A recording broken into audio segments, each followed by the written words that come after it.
ನಟ ರಕ್ಷಿತ್ ಶೆಟ್ಟಿ ಇತ್ತೀಚೆಗೆ ಸೋಷಿಯಲ್ ಮೀಡಿಯಾದಲ್ಲಿ ಆಕ್ಟಿವ್ ಆಗಿರಲಿಲ್ಲ. ಇನ್ನು ಅಭಿಮಾನಿಗಳು ಕಾದು ಕುಳಿತಿರುವ ರಿಚರ್ಡ್ ಆಂಟನಿ ಬಗ್ಗೆಯೂ ಯಾವುದೇ ಅಪ್ಡೇಟ್ ನೀಡದೇ ಇರೋದು ಫ್ಯಾನ್ಸ್ಗೆ ಬೇಸರವಾಗಿತ್ತು. ಈ ನಡುವೆ ರಕ್ಷಿತ್ ಶೆಟ್ಟಿ ತಮ್ಮ ಫೇಸ್ಬುಕ್ ಕವರ್ ಫೋಟೋವಾಗಿ 777 ಚಾರ್ಲಿ ಸಿನಿಮಾದ ಒಂದು ಸ್ಯಾಡ್ ಸೀನ್ ಅನ್ನ ಫೋಟೋವನ್ನ ಪೋಸ್ಟ್ ಮಾಡಿಕೊಂಡಿದ್ದಾರೆ. ಸದ್ಯ ಈ ಪೋಸ್ಟ್ ಇದೀಗ ಭಾರಿ ಚರ್ಚೆಗೆ ಕಾರಣವಾಗಿದೆ. ರಶ್ಮಿಕಾ ಮಂದಣ್ಣ ಮದುವೆ ಬೆನ್ನಲ್ಲೇ ರಕ್ಷಿತ್ ಶೆಟ್ಟಿ ರಿಯಾಕ್ಟ್.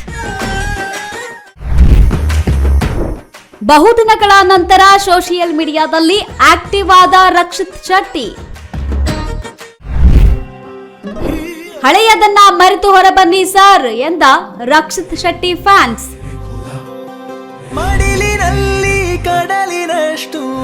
ನಟ ರಕ್ಷಿತ್ ಶೆಟ್ಟಿ ಇತ್ತೀಚೆಗೆ ಸೋಷಿಯಲ್ ಮೀಡಿಯಾದಲ್ಲಿ ಆಕ್ಟಿವ್ ಆಗಿರಲಿಲ್ಲ. ಇನ್ನು ಅಭಿಮಾನಿಗಳು ಕಾದು ಕುಳಿತಿರುವ ರಿಚರ್ಡ್ ಆಂಟನಿ ಬಗ್ಗೆಯೂ ಯಾವುದೇ ಅಪ್ಡೇಟ್ ನೀಡದೇ ಇರೋದು ಫ್ಯಾನ್ಸ್ಗೆ ಬೇಸರವಾಗಿತ್ತು.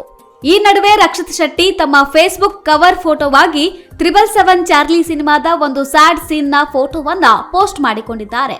ಸದ್ಯ ಈ ಪೋಸ್ಟ್ ಇದೀಗ ಭಾರಿ ಚರ್ಚೆಗೆ ಕಾರಣವಾಗಿದೆ. 2022ರಲ್ಲಿ 777 ಚಾರ್ಲಿ ಸಿನಿಮಾ ರಿಲೀಸ್ ಆಗಿ ಅಪಾರ ಯಶಸ್ಸು ಪಡೆದಿತ್ತು. ರಕ್ಷಿತ್ ಶೆಟ್ಟಿ ಅವರೇ ನಟನೆ ಮಾಡಿ ನಿರ್ಮಿಸಿದ ಈ ಸಿನಿಮಾ ದೇಶ ವಿದೇಶಗಳಲ್ಲಿ ಮೆಚ್ಚುಗೆಗೆ ಪಾತ್ರವಾಗಿತ್ತು. ಇತ್ತೀಚೆಗೆ ಸೋಷಿಯಲ್ ಮೀಡಿಯಾದಲ್ಲಿ ಆಕ್ಟಿವ್ ಆಗಿ ಇಲ್ಲದೆ ಇದ್ದ ರಕ್ಷಿತ್ ಈಗ ಈ ಸಿನಿಮಾದಲ್ಲಿನ ಒಂದು ಭಾವುಕ ದೃಶ್ಯವನ್ನ ಫೇಸ್ಬುಕ್ ಕವರ್ ಫೋಟೋವಾಗಿ ಬಳಸಿರುವುದು ಫ್ಯಾನ್ಸ್ ಗಳನ್ನ ಆಶ್ಚರ್ಯಕ್ಕೆ ಒಡ್ಡಿದೆ. ಯಾರು ಇದಕ್ಕೆ ಹೊಣೆಯೋ, ಯಾರು ಬಯಸದ ಕೊನೆಯೋ. ನಟ ರಕ್ಷಿತ್ ಶೆಟ್ಟಿ ಮತ್ತು ರಶ್ಮಿಕಾ ಮಂದಣ್ಣ ಒಮ್ಮೆ ನಿಶ್ಚಿತಾರ್ಥ ಮಾಡಿಕೊಂಡಿದ್ದರು.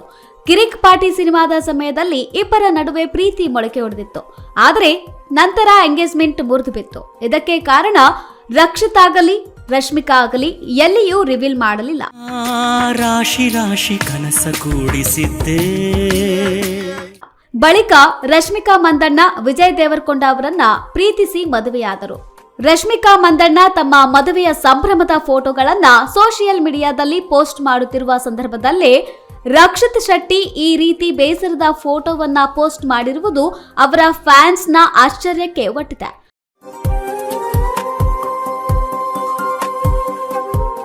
ರಕ್ಷಿತ್ ಶೆಟ್ಟಿ ಪ್ರಸ್ತುತ ರಿಚರ್ಡ್ ಆಂಟನಿ ಸ್ಕ್ರಿಪ್ಟ್ಗಳ ಮೇಲೆ ಕೆಲಸ ಮಾಡುತ್ತಿದ್ದಾರೆ ಎಂದು ಹೇಳಲಾಗ್ತಿದೆ. ಅಂದಹಾಗೆ ಅವರ ಕೊನೆಯ ಫೇಸ್ಬುಕ್ ಪೋಸ್ಟ್ ಏಪ್ರಿಲ್ 2025ರದಾಗಿತ್ತು. ಈಗ ಈ ಸ್ಯಾಡ್ ಸೀನ್ ಪೋಸ್ಟ್ ಮಾಡಿರುವುದು ಫ್ಯಾನ್ಸ್ಗೆ ಅಚ್ಚರಿ ಮೂಡಿಸಿದೆ.